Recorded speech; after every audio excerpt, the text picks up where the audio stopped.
I like my body to be more taut and not have this? Of course. I mean, it is what it is. What are you gonna do? This is the one that drives me crazy. It's like, what the hell? And this. But you know what? I'm alive.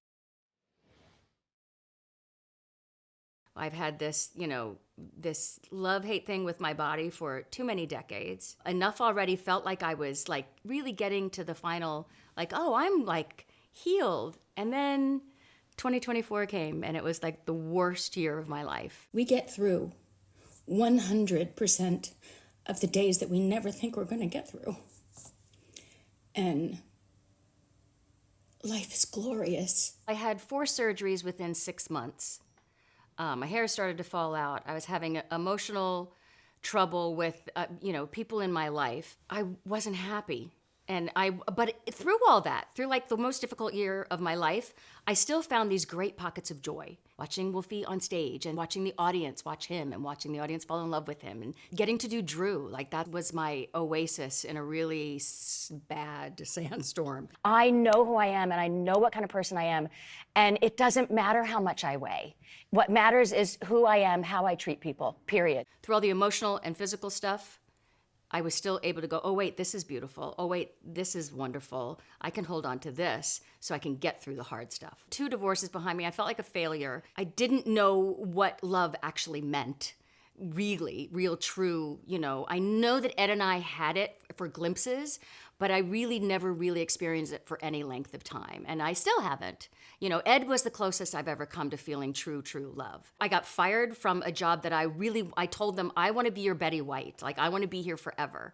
And, this business keeps changing. So I lost my job. I lost, had 2 marriages. My parents died.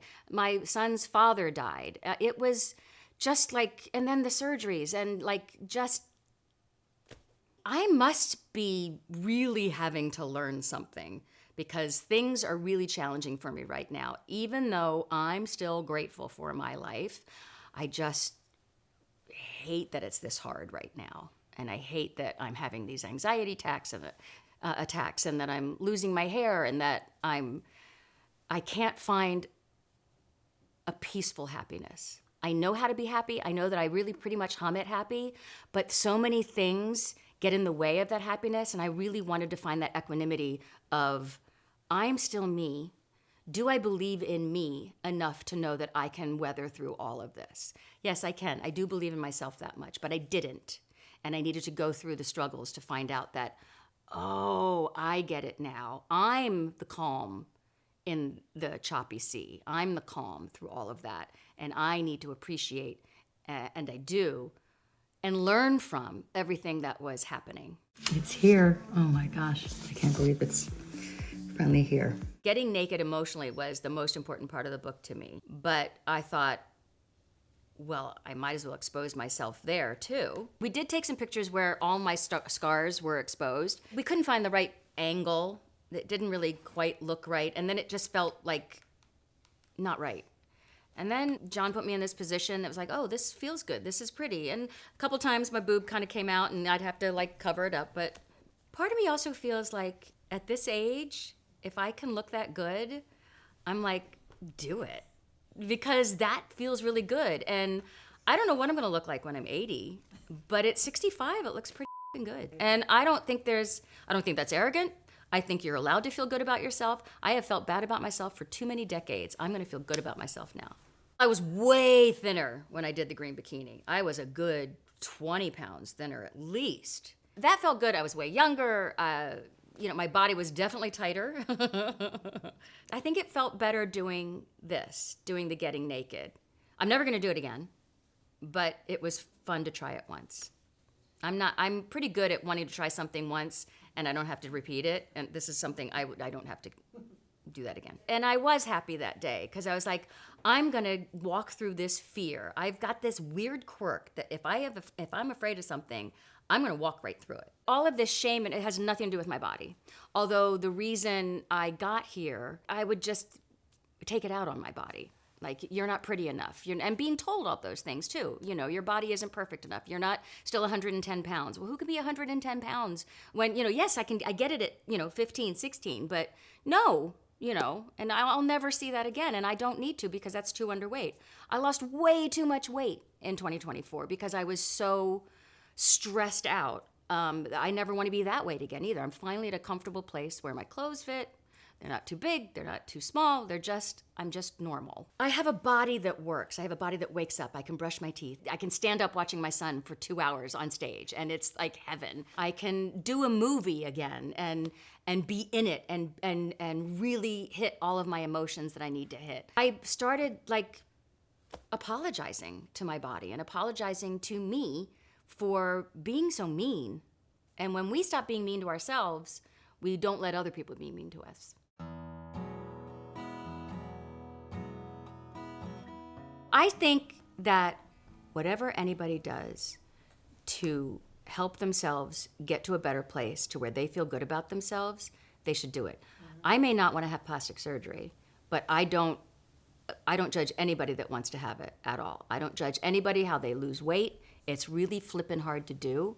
I think we need to take a lot of judgment out of all of it. Plastic surgery, GLP-1, anything that someone else is doing that doesn't affect your life, why do you care? Why do you care? Leave them alone. I purposely put a picture of myself at 11 before this chapter. That's the little girl that was sexually abused. And it boggles my mind that this little girl was taken advantage of that way. And it boggles my mind because it's still happening. And I don't know how we are going to finally come up and say, this is enough. I mean, we literally have it happening in politics right now, and nobody's doing anything, and it's really messed up. I don't care what part of the political spectrum you're on, but what's happening right now, and nobody's being held accountable for it, is disturbing to the nth degree. And I'm furious about it. And more of us need to be furious about it, and more of us need to do things for the survivors of what happened. That was part of the shame that I carried with me, a shame that never belonged to me, and I know I'm not the only one that feels that way. Unfortunately, a lot of women feel shame for something that was never their fault. And I had an experience where I was vulnerable and I let someone in on what had happened to me, and then they later used it against me as a weapon to hurt me in anger. And I thought, this can't ever happen again. And I can't control what other people say or do to me or say about me, but what I can control is how I feel about myself and how that could affect me if someone says something that I know isn't true about me. You don't get to use my shame against me because I'm gonna work through it. And that's when I just really dug deep, and I found through a very good friend of mine, his daughter is a therapist, and she found me someone who knew about EMDR.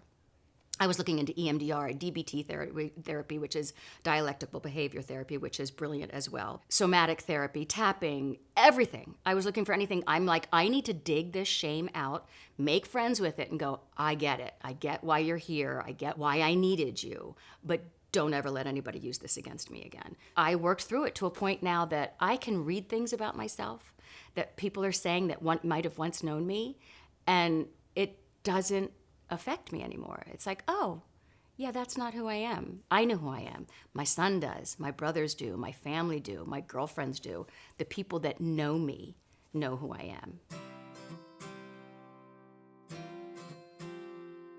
I don't feel safe and I don't trust people a lot. So safety is a huge thing for me.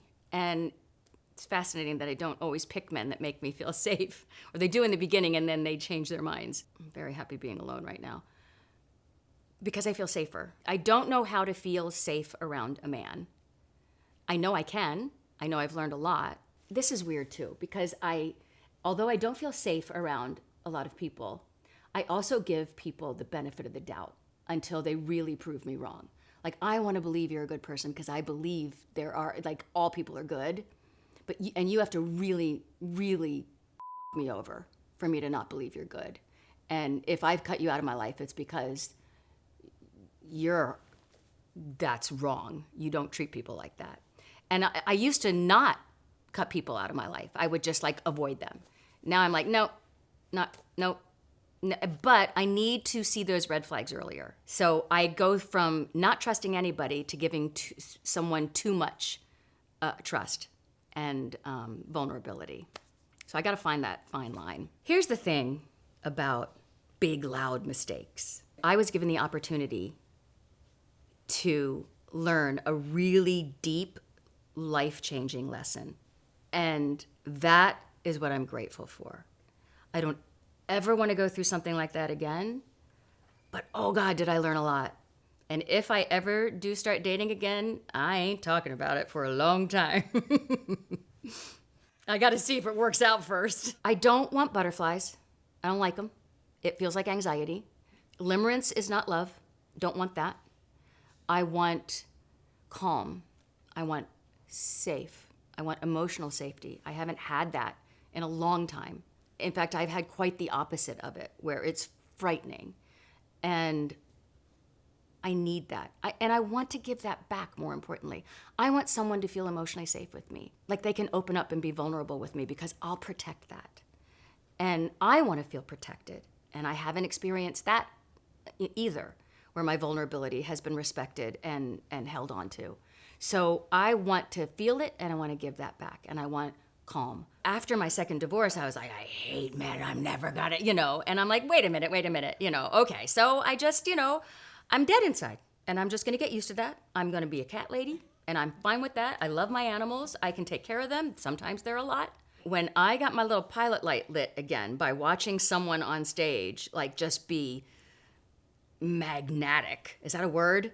Like he was just, I'm like, oh, okay, he's hot. Wait, did I just say someone was hot?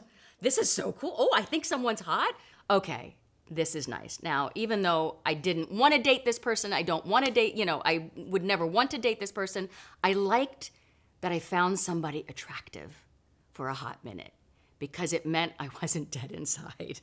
And nobody wants to be dead inside. I mean, love, when it's right, can be magical. And one day, I might get that, but I also have to be okay with one day not getting it. So that's where I'm at. I love my life right now. Every time I think I want to share it with a man, I'm like, but do I? It feels weird to say I love my life because I still feel like there's parts like that I still need to grab onto or see or learn. Like I haven't learned everything yet. So I feel like, yeah, I love my life, but what's next? Like what's happening next? I hope, I'm on the Drew Show next season because I love it there. Hi, welcome to Valerie's Place. Come on in. I hope Valerie's Place ends up being successful so a lot of people can come in my kitchen and cook with me. I've missed that a lot. And I saw the first episode they cut together. I can't believe how happy I am. Like I'm so relaxed, so happy. It's like, oh yeah, that's where I belong. That's where I belong. I'm so relaxed, I'm so happy on Drew, that's where I belong. I want that. I want happy, I want calm, I want where happy just kind of sits there and I'm relaxed.